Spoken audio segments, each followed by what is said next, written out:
talking to you earlier, Matt, and obviously you mentioned about the website, and questions we get asked quite a lot is, does Matthew, does Ricky, does the team visit the website? And obviously you mentioned you do, so do you get on it much? I'd say I get on it maybe once a week. Obviously with me training now, I'm in full training. That takes up a little time. Little Jack as well, Yeah. I don't get a minute's peace. I'll try and get on with something, and he's screaming and bawling. But I do get a chance to look on it. Maybe once a week, something like that. I go on the forum and see what the fans are saying and that. So yeah, I quite enjoy it. So obviously the main talking point obviously is your brother, and the fact that he's split with Billy Graham.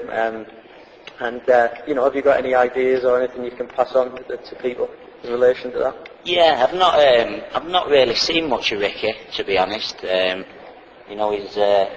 He's having 1 or 2 holidays at the minute, so I've not really seen him for a bit. But I've spoken to him a couple of times on the phone. I think he's the best one to tell you exactly what he does. If I was guessing at the minute, I'd say, when he starts his 12-week training camp, Lee'll be doing a lot of the pad work and a lot of work with him. Whether he intends to bring someone in maybe the last month or so, the last time I spoke to him, that was his idea, and maybe that's the route we'll go. Who we'll bring in for the last month, I'm not too sure.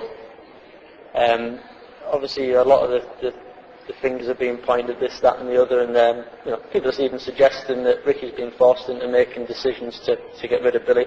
Have you got anything you'd like to pass comment on that? Well, I want to stay out of all that as much as I possibly can. Really, I've got my own fight to concentrate on. But one thing, I was looking on the forum the other day, and a lot of people seem to be pointing the finger at my dad.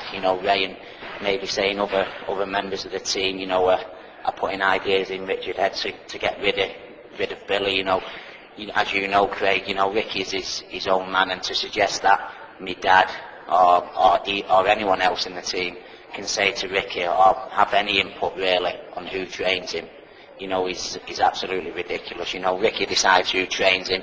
If he decided Billy, obviously he did decide that Billy wasn't the best man to train him from here on in, so that was you can believe me 100% that was Ricky's decision and Ricky's decision alone. When it comes to the business side of things, obviously my dad has a lot of input and a few other people, but when it comes to the boxing, Ricky, Ricky is his own man, and no one even would suggest anything like that or put any ideas into Ricky's head. When it comes to the boxing, Ricky makes his own mind up. So he's chosen that Billy isn't the best man for the job now, and that was solely his decision, and who he brings in will be his decision.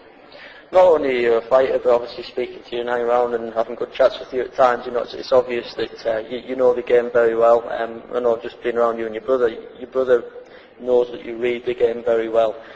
So therefore, you'll have an opinion on who you think might be best. Not asking you to ask any names, but would you speak to your brother and give him advice as to who you think's the best man to bring in wise? Obviously, I think for me a good idea. Obviously Lee would be very good early on. Ricky might work with Lee and be impressed with Lee like I am, and he might decide to go with Lee in the corner. I don't know, but I think a good idea would be for Ricky to visit gyms in the States, visit other top trainers, maybe do similar sort of thing to what Amir Khan did. Yeah. Travel to a few different gyms, speak to the trainers, the different training methods, see how he gets on with each individual trainer. Yeah. And take it from there, and then go with the trainer he thinks suits his personality, his style of boxing. That would be personally what I would do. But what Ricky decides to do, and like I said before, Craig, he calls the shots and makes his own decisions on the boxing side, and him alone. So who he'll decide to go with, I don't know, pal, but personally that is what I would do. Yeah. A lot of people obviously concerned is that Ricky fights a certain way, Billy Graham trained him a certain way, and it seems to sort of be a match made in heaven. Obviously now that's been split up, people always question that take away one part of the puzzle and it's going to all sort of fail. And obviously if you look at bringing other trainers in, concerns that they may try and change Ricky too much. I don't know, what are your thoughts on that? Ultimately Ricky is a great fighter. Some people might not give him credit for being a great fighter, but he is, and he's technically very good. You just need somebody to bring that back out of him. Yeah, I mean, Ricky's not going to go on for much longer, maybe 3 or 4 more fights. So, it's very, he's trained a certain way for so long, so to jump in there and start doing things completely different with a trainer, who has completely different training methods, obviously isn't going to be good for him, so that is why he needs to speak to, quite a few different trainers and see who suits him better. But I think Ricky does need to get back to his boxing, just before he fought Costa Zoo, he used some fantastic boxing skills there, yeah. and I think he does need to go back to that a little bit, mixed in with with his good aggressive style. So it's just a case now of finding the right coach, but I'm sure he'll do that and he'll make the right decision, and there'll be some very good performance to come from him.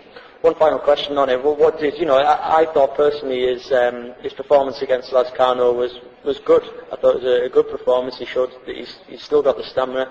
He can still mix up the combinations, etc. But he got a lot of slating for it. What was your opinion watching it? I thought it was a good performance, Craig. Not a lot of people know, and a lot of people, trust me, his preparation for that fight, nothing down to himself was bad really, because he had the bad chest infection.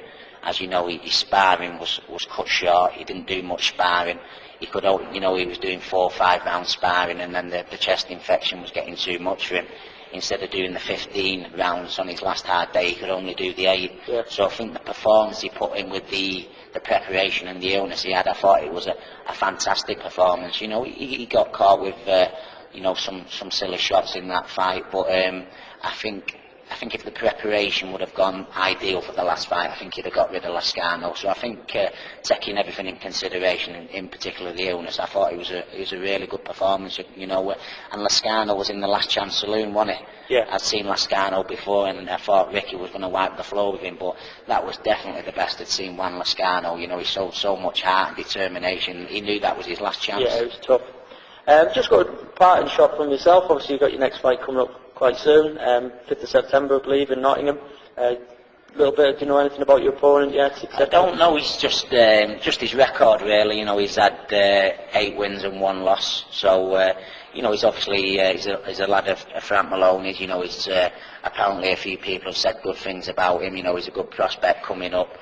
But these are the fighters now. I've got to be dealing with it. I've got to be dealing with him. I want I want a good, impressive performance. I want to try new things in this fight. I've not actually seen the tape yet. The tape should be coming this week. So once I've seen the tape, I'll have more of an idea, really, the way to approach the fight. But there'll be some big changes style-wise and approach-wise in this fight. And that's the way it's got to be from me. The last performance was a very bad performance, and I've got to learn from it. I think that the trick is, when you've done things wrong, things haven't been right.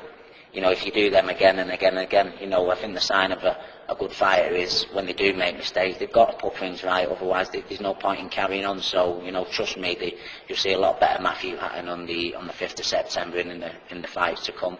And I'm really looking forward to getting in there, working on new things, trying new things, and getting back in there on another winning run, hopefully on the road to another title fight.